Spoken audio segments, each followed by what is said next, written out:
Axis Mundi, the world tree, connects the many layers, worlds, and facets of our universe.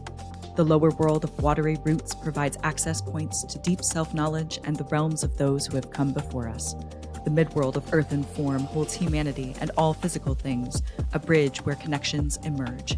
And the upper world, billowing in its airy canopy, expands with spirit and the magic of source. Traveling these roads of the Axis Mundi is you, a fiery spark of conscious life. Through this podcast, we meet beyond time and space to explore the information found along the vast arterial pathways of the universal Axis Mundi. In each episode, follow your unique compass through this journey of self-knowledge, taking what resonates and leaving the rest. My name is Meg Bartlett, and this is the Axis Channel.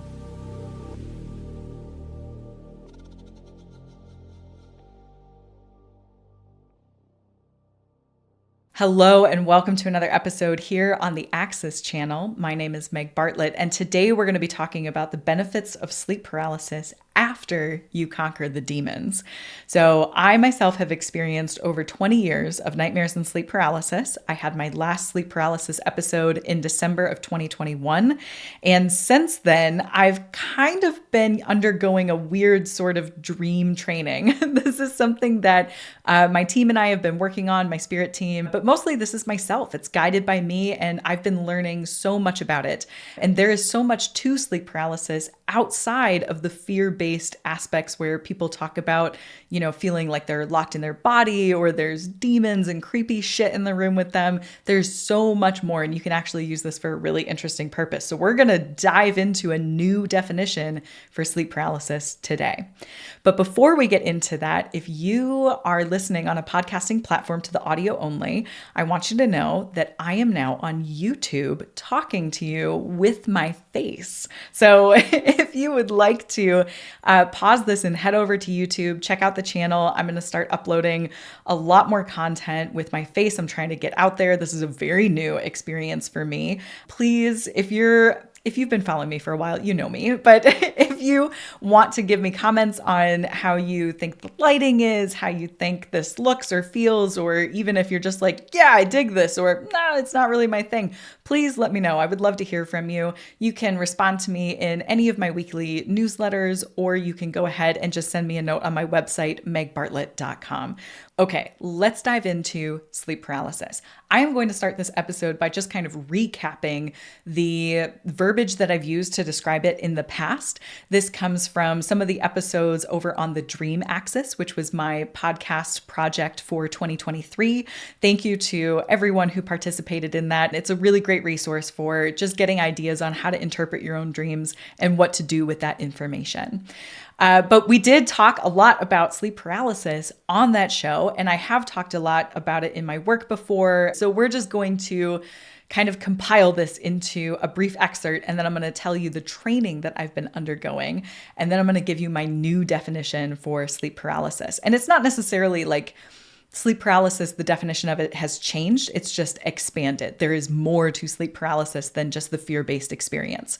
So let's start at the beginning. When I was a kid, I experienced a lot of nightmares because I was experiencing a lot of nightmarish things in my waking life. Lots of trauma, really awful things. And I think it's episode 7 on the Dream Axis. I kind of talk about that. So with all of these nightmares, I started developing sleep paralysis. For those of you who have never had sleep paralysis, that's great. Keep it up. Try not to have it. It's a really difficult experience, but it can also be a really healing one. So sleep paralysis is sort of where you wake up before your body comes back online. So you regain consciousness while your body is still asleep, and it feels like you're literally being paralyzed. Sometimes people talk about, there's a demon in the room with me, or this is just really scary, or, there's a figure standing at the end of the bed, or they have this really heavy weight or darkness on their chest. It can appear for different people in many different ways, but it's usually always accompanied with the feeling of fear. In my experience, I had a demon that was kind of up in the corner of the ceiling, and eventually it got closer and closer to me as the years passed on until it became a humanoid figure that was standing there trying to tell me what its purpose was. And for me, I never see sleep paralysis demons as like, oh, that's an actual demon or a dark entity. I don't believe that. I see sleep paralysis demons as coming into contact with our fears personified. It is literally the fear that you have built up within yourself, either because you're not looking at the things that you want to see in your waking life, or there's something that's just like been lurking in the background and it's built up this amount of darkness, this amount of fear, this thing that you just really don't want to look at. And it's coming to you and it's catching you in this in-between space before waking. And it's saying, hey, you're not paying attention to me. I need you to look at the fear. I need you to do the work. I need you to step into this. And we really gotta like it is go time. It is time to get going. That is what sleep paralysis nightmares are to me. And I have used them for years in my personal life. You know, I use them in conjunction with my psychological therapy journey. So I started looking into the childhood trauma that I experienced, the emotional trauma, the really awful things that happened to me. I also was in the military. I'm a Marine Corps veteran. So there was a lot of diving into that PTSD as well. And I had just been ignoring it for so long until the sleep paralysis nightmares, you know, at one point they were 3 to 4 nights a week for up to 6 months at a time. That is intense. That is insane for sleep paralysis. And it got to the point where I just could not ignore it anymore. And I said, all right, fine. I threw my hands up. I said, I get it. I'm going to do the work. I'm going to dive in. We're going to see what's in there because I cannot keep living like this. I was barely sleeping at all. It was really, really difficult. So our sleep paralysis nightmares can really show us, hey, this is the fear that we're coming into contact with. The key for me was I noticed the specific feeling of fear in those sleep paralysis episodes matched the feelings in my panic attacks. And when I was opening stuff up with my therapist, the emotions were the same. And that's what tipped me off. I was like, oh, this sleep paralysis demon, the way that I feel towards this thing, that's how I feel about the shit I don't want to look at. It's literally just showing me this is the thing that I need to see. This is the thing that I need to work at. Over time, it ended up being a really great thing for me. I started gaining more confidence in my sleep paralysis nightmares. I started fighting back. There were times where I would, fight to scream or say something. There were times where I would try to stand up, but I would just kind of roll off onto the floor. There were other times where I started being able to walk and I started getting up and I started fighting back. And the last sleep paralysis nightmare that I had, I actually confronted my sleep paralysis demon and I poked it in the chest and this light erupted from my fingertips and it completely blew this thing into oblivion. But I gained control over my sleep paralysis nightmares by healing them. I healed my sleep paralysis nightmares by going through the work, by seeing the things that I didn't want to see. And it was not a fun process. I had to relive things that I had never really wanted to live through in the first place. I retrieved memories that I didn't really want to know or acknowledge. I had to change the people that were and were not in my life. There were some people where I was like, hey, this is not working out for me. And they were very close to me and I had to make those decisions and I changed.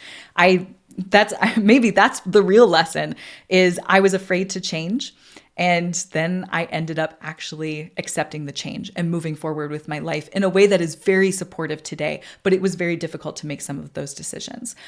So all of that to say, in the very psychological sense, sleep paralysis in the fear-based instances is you coming into contact with your fears personified. It is you trying to get your own attention saying, hey, there's some stuff that we have not been acknowledging. We need to look at this and we need to deal with it so that we can move forward and live our life in the way that we know we can.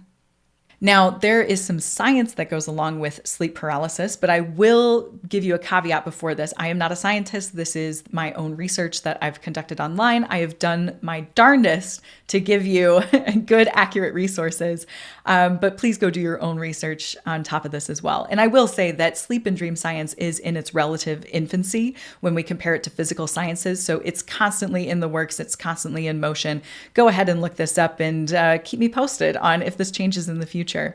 What I've found in looking this up is that sleep paralysis is a combination of factors. So, first, it's two chemicals that enter the nervous system as we're going into the sleep state, and those are gamma aminobutyric acid, the acronym is GABA, GABA, and glycine. And they work together to turn your body into a limp noodle. And this is for an evolutionary purpose to keep you from acting out your dreams. So, if you're interested on more of that, go ahead and look it up. But there is an actual purpose to the sleep paralysis. Right? It's an evolutionary response to try and keep us safe. Okay, now we're going to move on. We're going to talk about my training that I've been kind of undergoing since I conquered my sleep paralysis demons. So I no longer see demons and have like the super fear-based experience in my sleep paralysis dream space, but I do have elements of sleep paralysis that have persisted after this, but it's not fear-based and it's not creepy demon shit, right? So let me try to explain this. About 2 years ago, in January, I think of 2023, I went to the Wisconsin Dells with my husband and a couple of friends, and we were just on a vacation. We just needed to get out because here in Minnesota, it gets winters are hard. Winters are dreary. They kind of suck. And you just need to go somewhere at some point in time. While I was there, I had my first out-of-body experience. Some people might call it astral experience. Some people say there's a difference between them. I don't really honestly care. I think it's just a really interesting experience. To me, it felt like an out-of-body experience. And so in this experience, I pulled out of my body and I turned around and I felt almost like I was levitating at first, like levitating up to the ceiling. It kind of freaked me out. I was really afraid. I was like, oh, okay, what are we doing here? This is definitely different than what I'm used to. I turned around and I looked down at myself and I was like, oh my God, that is my body and that is my husband and I need to get back in. Like I kind of really got afraid, but I wasn't afraid because of anything in the room with me. I was afraid because I had never experienced that before. And it was very, very new. And it was very interesting and unexpected. Since then, I've been having more of those experiences. And this kind of all leads up to October of last year, October of 2023, where there's an episode on my 2023 podcast, The Dream Axis. There's an episode on there with my friend Amanda where I talk about that. And then I talk about the training that I started. So my training really kicked off about a year ago. And it started with this dream that I needed to experience being in two bodies at once. So I'd had a couple of the out-of-body experiences, astral travel, whatever that was. And then I started getting into this is what it is to be in two bodies at once. And for several months, I would find myself falling asleep. I was very conscious of my body moving into the sleep process. So I was feeling that, the paralysis entering my limbs. I was feeling my body turning into the sleep state and starting to shut down some of the processes, but I was consciously aware of the whole thing. I did not dream. I was not falling into the dream state. I had conscious awareness. And my soul would pull itself out of my body and lay next to me in the bed. Now, this was guided by my team of guides. I just call them my team, but you might call them spirit guides. My team was helping me with this, and they were just like, nope, this is your training. This is what it feels like to be in two bodies at once. This is what it feels like to be in two bodies at once. And I would sit there and I would feel this like light, airy, not really in a body sensation of my soul. Really unbound. It was very interesting. And then I would also feel my body at the same time. And the purpose of this has been to teach me that I can feel two different experiences at the same time. I don't have to have my soul in my body all the time. I don't have to only have one awareness, sometimes when I astral travel, when I actually am going out into, the cosmos and experiencing other galaxies or what have you, I'm only aware of my soul. I don't really feel the physical body. Now it's getting to the point where I'm starting to be aware of both at the same time. But most often, I haven't really heard that before. So I had the out-of-body experience in the Dells. Then I'm experiencing being in two bodies at once. Then I started having these levitation dreams. The levitation dreams were me working on the residual fear of sleep paralysis that I had. Now, this was not the fear that I encountered in my sleep paralysis, during my healing journey. I had healed that part, and the healing process is always continuous, right? We're always working on it. But I had pretty much packaged that up. This was fear of sleep paralysis itself, because I had had over 20 years of nightmares and sleep paralysis episodes. I had built up a fear just of the experience in general, not even the fear that I was trying to get myself to look at and come into contact with. So at this point, I needed to heal that innate fear of the sleep paralysis itself. And the levitation dreams were an exploration of this. I would feel like I would be levitating towards the ceiling. When you were a kid, did you ever do this thing at sleepovers or like with Girl Scouts or whatever, where you're like light as a feather, stiff as a board, light as a feather, stiff as a board, and all of your friends are like putting their hands under you? If you're like, Meg, this is bonkers, there are people that do that. I did that as a kid. It was a whole thing. If you understand, you understand. So I hope that makes sense to somebody out there. But we used to do this thing, and the goal was you wanted to levitate. And, ooh, wouldn't that be cool? Well, I was actually doing this in my dreams, and it was terrifying at the time. So we're in this process of training. I start to feel my body sometimes levitating up towards the ceiling, and I get really scared. And I'm like, you know what? I am terrified. I feel like I am not in control of my body. I feel like I am being pulled by something. And in some of these dreams, I talked about having a ghost with me in the experience. Now, what was really happening that I know now is my soul was trying to, out of body experience or astral travel, I was trying to pull out, but I was getting caught up in my brain. There was a part of that fear-based narrative that was lingering, that was saying, wait a minute, sleep paralysis, we don't like this historically. This is a learned thing that I have come across over time, and I'm going to throw a wrench in things. I want to not do this. And so it was almost like I was battling myself. The ghost in the room in these experiences, I now see that as an echo of my own fear. So I conquered the fear. I am so much happier today, so much lighter. I rarely have nightmares. I really am doing well. But there's still this residual fear that exists there. And this ghost was a representation of that. And so it's nice to know, though, that like it had moved from demon of the fear, right? Like my fear personified, to ghost, which really is an echo of something. And I thought that was so fascinating, the imagery that I was using for myself in the dream space. So there was this ghost of me, and it got to the point where I was becoming more conscious and lucid in the levitation experiences. I was experiencing them over and over and over again, but it got to the point where I would be able to speak to myself, and I was like, wait a minute, this is a levitation dream. I don't have to fear. I surrender. I trust that this experience is okay. I know that I have looked at my fear. I trust myself, right? That at the end of the day is the big thing. I trust myself. I have done so much work at this point that I trust myself to not show myself any more fear, because I know that I now look at my fears in my waking life. I don't need to wait for them to build up. I handle them, right? I have learned how to do that. So we're going through this experience, and the levitation dreams start lessening. I start being able to move from, in the same experience. Let's say my soul is pulling out, starts as a levitation dream. Ooh, there's the fear. Ooh, there's the ghost. Then I would acknowledge to myself in the same experience, I recognize that this is an echo of my own fear. Okay, what am I going to do about it? I'm going to walk myself into that safe space. It is safe. I surrender. Sometimes I'd be like, hey, I have a team of beings here with me. I would remember that. And then I'd be like, can you come in and help me? And I would feel lighter. And then I would be able to actually walk myself into an out-of-body experience.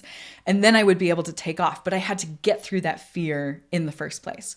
So over this whole last year, I have been conquering the residual fear that has lingered as a result of my 20 years of sleep paralysis in general.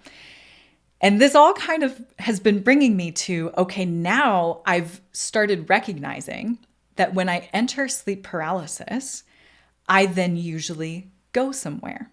When I consciously experience that tingling or that feeling of being locked inside my body, it usually means that my soul is about to exit, because my bodily processes are on autopilot, and it doesn't take as much effort for me to sit in this body and really concentrate on it. I can take my concentration, I can take my thoughts and my awareness, and I can move it somewhere else. So this is where the purpose is all kind of coming to, where sleep paralysis, when you become fully conscious and aware of being that locked in feeling, it can actually be incredibly expansive. This is what can allow you to start to consciously and with awareness step outside of yourself and experience the full process of out-of-body experiences or astral travel. It's not just having a dream that seemed like it was astral travel anymore. It's not just waking up and being like, ooh, I feel like I had an out-of-body experience. This is being consciously aware of the full process of leaving your body, going off into an experience, and coming back into your body. It is phenomenally intense. But like in a really great way. I don't know how quite to I don't know, convey that. It's been absolutely fascinating. I absolutely love doing this. It feels so expansive. It is just so exciting. It's a whole lot of things. It's a whole lot of things. So recently I got to the point where I have a pretty good idea of where this is taking me. And then I had the experience. But there's two dreams that led up to the experience, the culmination of my training. What has been the purpose of actually, training me for this? It's not just to go astral travel and see other spaces. There was something that I was working up towards. Now, the two experiences that led up to this, the first was on September 25th. So this was just a couple of weeks ago. I had a nap dream. So I went and laid down in the middle of the day, just felt called to do it. And as I'm entering the sleep paralysis space, right, I can feel my body. I can, just feel my limbs getting heavy. I can feel the tingling start. And I just sit there and it's very meditative. Sometimes I'll be in this, two bodies at once experience for hours. And it's really asking me to just be okay being in my own mind over time. It's really just getting comfortable with myself.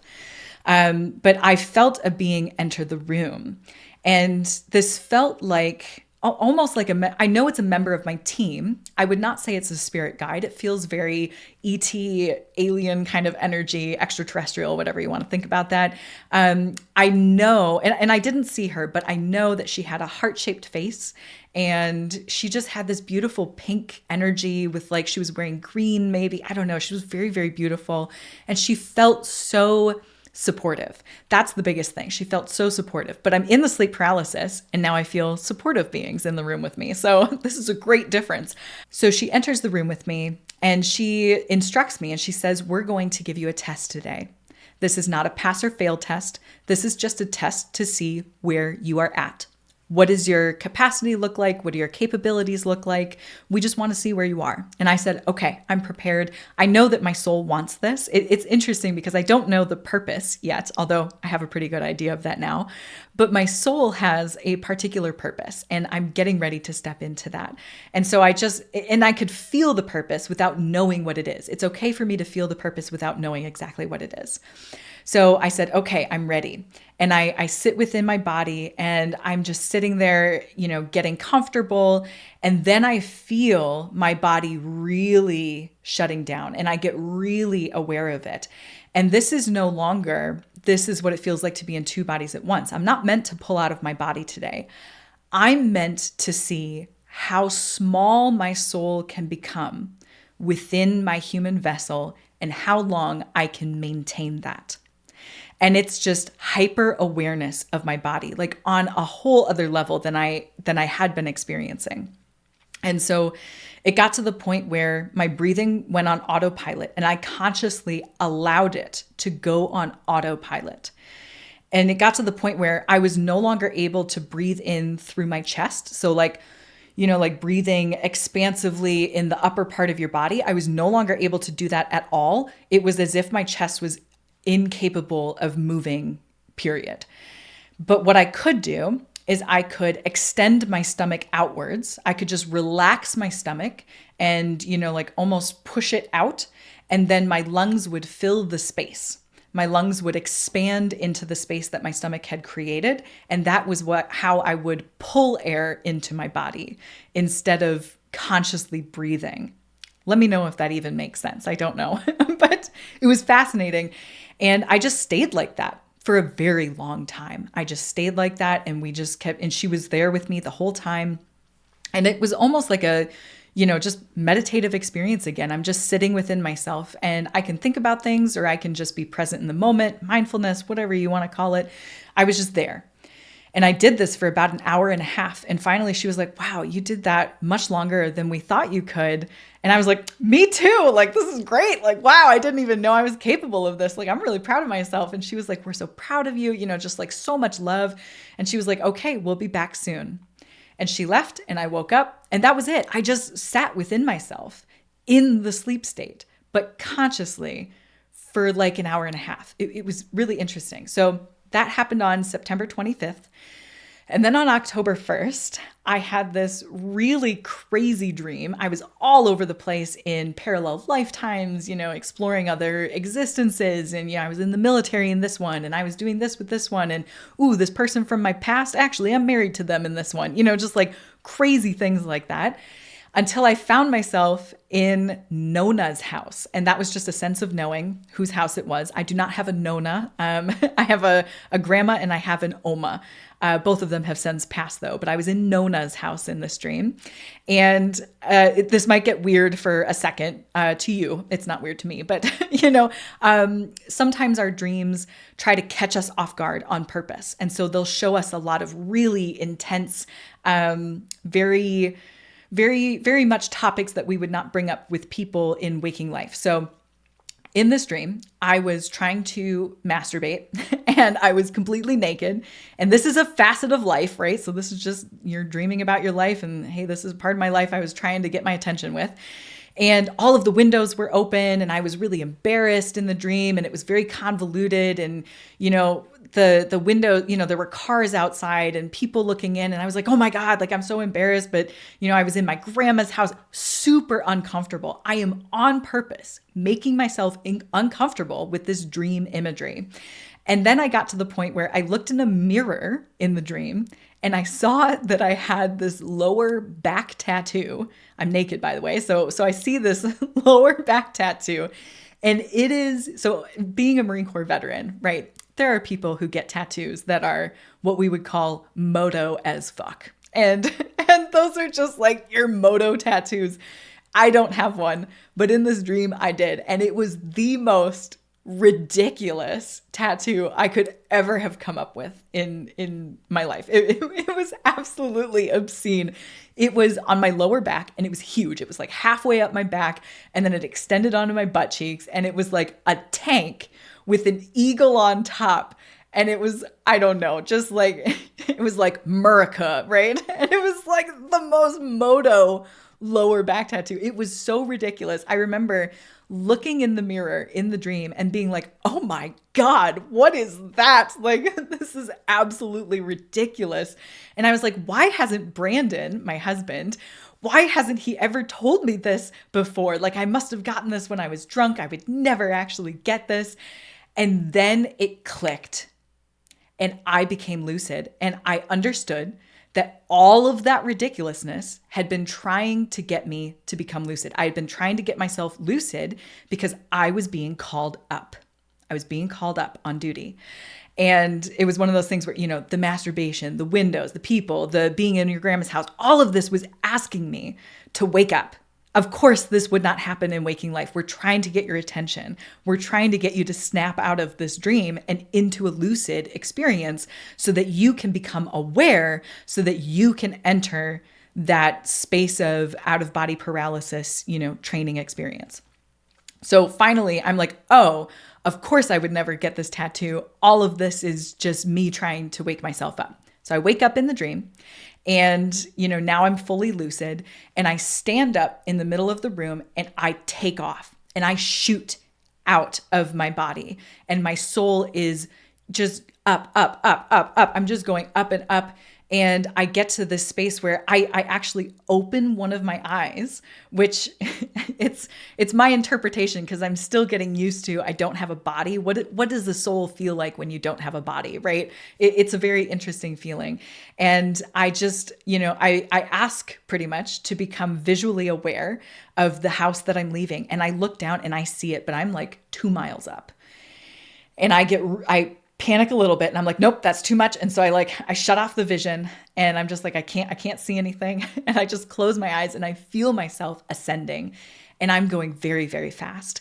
And I get to a starship and there's a starship above me and I just briefly touch on it and it's like, check in the box, check, she did it. She made it up here. Boom. I start going down and I plummet towards the earth incredibly fast. I can't even verbally give you words for how fast I was moving.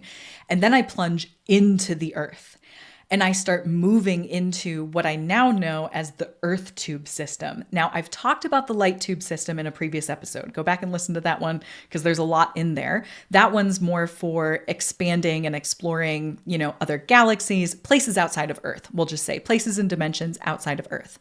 The earth tube system is for exploring dimensions within Earth. So this I would see as my parallel lifetimes, alternative timelines that I might have for my person. I can access those through the earth tube system because they're specific to this planet. So I plunged into the earth and I'm in those tube systems. They're like, she did it. And it's almost like I feel this cheering, I have this knowing of like, I did it. And then I panic because I'm like, oh, wait, I feel like I need to breathe.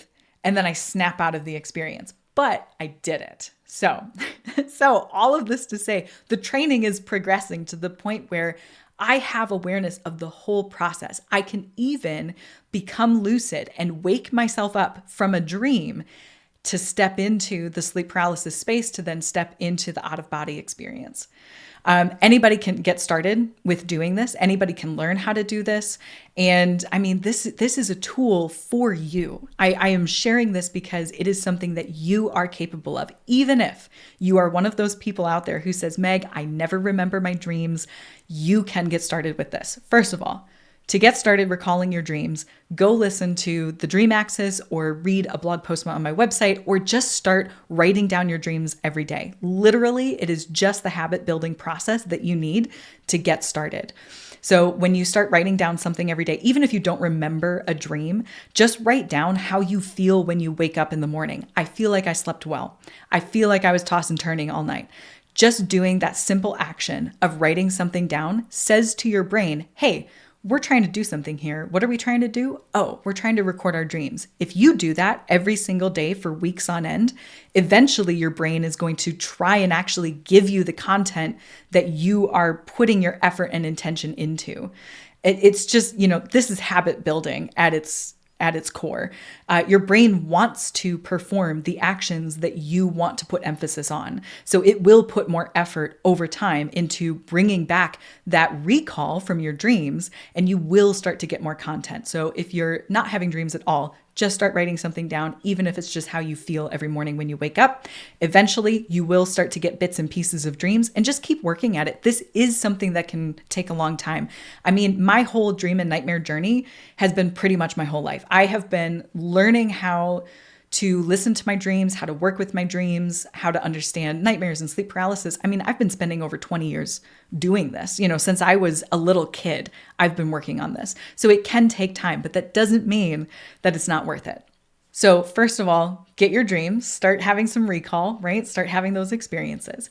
Then with the sleep paralysis, we just want to be aware. If you have had fear-based sleep paralysis in the past, you need to work on the things that you have the fear around. Conquer that first before you start trying this. I don't know if you'd even be able to do this if you haven't quite, closed the loop on that fear that it is that you need to look at. So dive into that fear, dive into working with a psychological therapist or, working with an emotional coach or whatever your avenue is, meditation. There's tons of different tools available to you out there to start your own work, but do your own work, conquer that fear, get into a good space in your life, and then maybe start to see, okay, how can I walk myself into sleep? How can I try and maintain awareness? And it really is just kind of your own willpower that goes into this. It's just, there's lucid dreaming techniques out there. Just do a quick Google search, try them out, see what fits. I have tried almost every technique in the book. There are too many to talk about in this episode. So what works for me, I'll just share briefly what worked for me. The biggest thing was I would set a time on my alarm.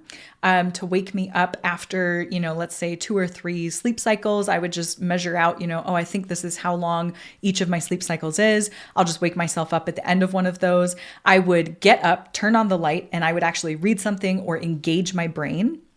And I would do that for about 20 minutes. And then I would fall back asleep. And because I had brought a little bit more awareness into the middle of the evening, sometimes I would carry that awareness into my dream space and I would become lucid. Walking yourself consciously and with awareness and just sitting through the process. When you feel the tingles start in your arms, just let yourself feel the tingles. It might be uncomfortable. That's okay. Just let yourself feel it. If you're on your side or in a really, pretzel kind of sleep position, then you should probably move because you probably shouldn't be falling asleep like that anyways. But, if you're just like laying flat on your back, that's how I sleep. I know that that's not a common one, but I do kind of do the mummy pose. So I sleep flat on my back. But if you're in that position, you're probably going to be okay. Just sit with the tingles and feel into it. Listen to your body, but see how far you can go, and just see how you can carry that awareness.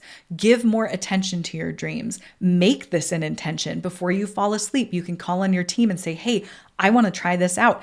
If you don't get it the first night, because you might not, that's okay. Keep going with it. Sometimes it can take weeks or months until you start to see progress in this area. I've been spending the whole last year, 365 days plus, learning how to do this. So it can take time, but the time is worth it to me. Always remember, if you find yourself in a levitation dream, if you find yourself feeling fear, remind yourself, I am safe. You are the only fear that you will ever encounter in the dream space. You are the only fear you will ever encounter in the dream space. If there is anything else, you have the power to banish it. If there is anything else that you do not feel comfortable with, you can talk yourself into a space of not experiencing that. The nightmares. I had nightmares for 20 years, and I have eventually walked myself out of that. It took me 20 years to do it, but I no longer have nightmares. I have talked to myself, I have done the work, and you can do it too. Thank you so much for listening. Hit subscribe, follow me for more content, subscribe to my weekly newsletter. That's like the big consistent thing that I have going on right now. I would love if you reviewed this podcast. If you're on YouTube or, Spotify, Apple, wherever it is, if you can give me a review, that would be awesome. Thank you so much. I hope you have a good one. Goodbye.